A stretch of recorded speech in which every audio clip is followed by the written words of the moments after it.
drop shot. It is not a new stroke. There I go again.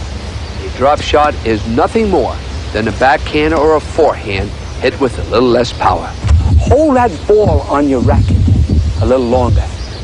Get the feeling that the ball belongs to that racket. Hold on to it. Don't give it away. No racket acceleration on contact. Once you get this feeling, open the face slightly, Where you put a little reverse spin on the ball.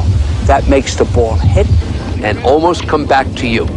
The opponent must rush forward, and if they are able to reach the ball, they are often off balance or out of position, setting the stage for your attacking winner, a passing shot, or even a lob.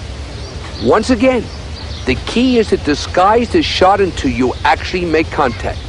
Before that contact, your opponent cannot detect whether you will hit a full ground stroke or this, the most underrated offensive shot in the game.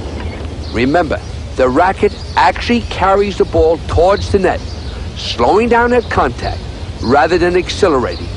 And that's called a drop shot with a little reverse spin. We keep coming back to the mini tennis game. In your warm-up drills, before playing singles or doubles, taking a lesson, or just practicing, spend the first 10 minutes playing mini tennis.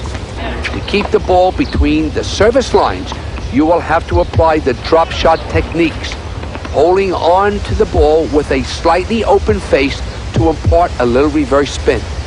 This is notably different from the mini tennis, where rapid racket head acceleration is used for the topspin and angle shots. In contrast, in this mini tennis drill, the racket decelerates at contact and even opens slightly to apply the reverse spin.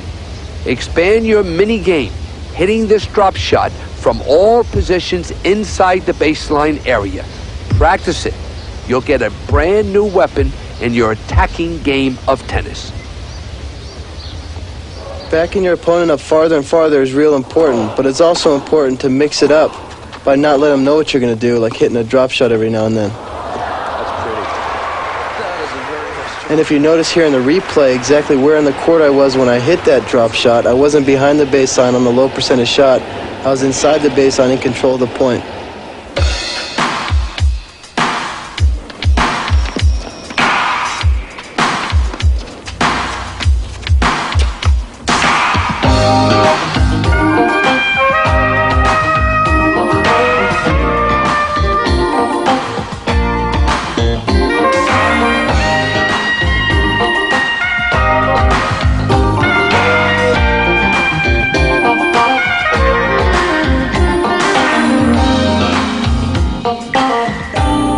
When you're playing somebody and you play an attacking game like I always choose to do, and you're really pushing him back and pushing him back, it seems like every time he takes a step back, the harder you have to hit it to push him back another step. And I remember one match when I was playing, I kept pushing the player back, and eventually he'd run the ball down. I ended up losing the point. And I came off the court, and Nick said to me, he says, you know what, when you're pushing somebody that far back, he says, throw in a drop shot. Who cares if you miss it? Let the guy not know what you're going to do. Therefore, you bring him in, and your big power shot will be all the more effective. The drop shot. You have got to make believe that you're going to come up and hit the biggest forehand of your life. And then at the last second, open up the racket head just slightly, puts a little spin on the ball, hold that ball on that racket a little longer, and that ball's going to go right over the net.